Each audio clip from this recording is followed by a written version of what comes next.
भारत और श्रीलंका के बीच स्थित कच्छ द्वीप को लेकर बीजेपी सरकार कांग्रेस पर निशाना साधती रही है। दरअसल एक आरटीआई के जवाब में बताया गया है कि साल 1974 में तत्कालीन इंदिरा गांधी सरकार ने श्रीलंका की राष्ट्रपति सिरिमाओ बंडारनायके के साथ एक समझौता ज्ञापन किया था। इस समझौते के तहत इस द्वीप को श्रीलंका को सौंप दिया गया। इसे लेकर राजनीति में घमासान मचा हुआ है। पार्टियां सवाल जवाब कर रही है, लेकिन सवाल ये है कि देश तो अक्सर 1 इंच जमीन को लेकर अड़ जाते हैं। ऐसे में भारत ने अपना पूरा का पूरा द्वीप पड़ोसी देश श्रीलंका को क्यों सौंप दिया?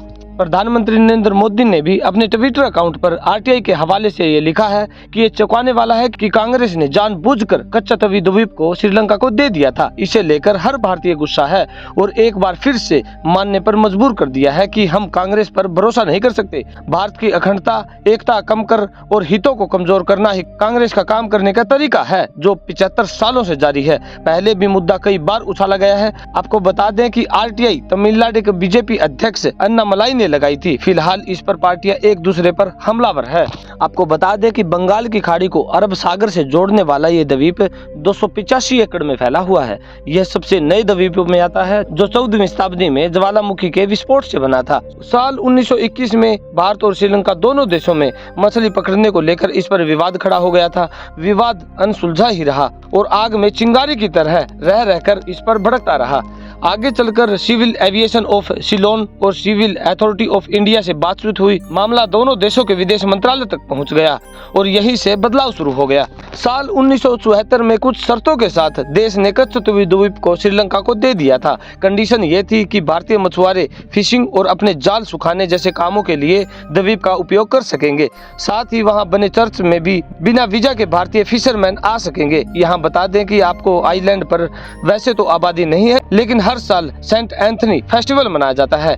ये दोनों ही देशों के मछुआरों के लिए बड़ा मौका होता है। द्वीप देने का अकेला मकसद ये बताया गया कि इससे दोनों देशों के बीच इंटरनेशनल समुद्री सीमा तय हो सकेगी। समझौते हो गए, लेकिन जल्द ही विवाद होने लगा। अलगाववादी गुट लिबरेशन टाइगर ऑफ तमिल इलम यानी कि लिट्टे की सक्रियता के दौरान श्रीलंकाई सरकार ने समुद्री आवाजाही पर रोक लगानी शुरू कर दी। यहाँ आपको बता दें कि लिट्टे श्रीलंका का अलगाववादी गुट था, जो उत्तर और पूर्वी श्रीलंका को अलग करके आजाद तमिल स्टेट बनाना चाहता था। भारत में भी इससे सहानुभूति रखने वाले लोग रहते थे। ये दोनों ही देशों में अस्थिरता ला रहे थे। इसे रोकने के लिए और समुद्री एक्टिविटी पर कंट्रोल करने के लिए श्रीलंकाई सरकार ने इस द्वीप की आवाजाही पर कड़ी निगरानी शुरू कर दी।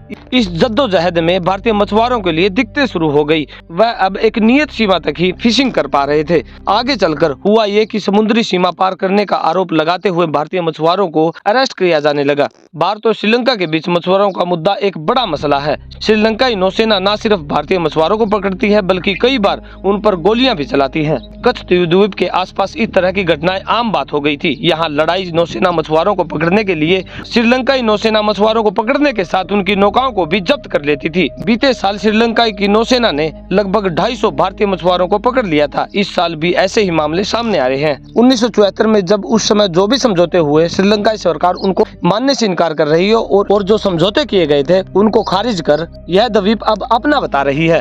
इंदिरा गांधी के इस फैसले से भारत में, खासकर तमिलनाडु में आलोचना बहुत हुई थी और अब तक हो भी रही है। यहाँ यह माना गया है कि इससे भारतीय मछुआरों के पारंपरिक मछली पकड़ने के अधिकार का हनन हुआ है।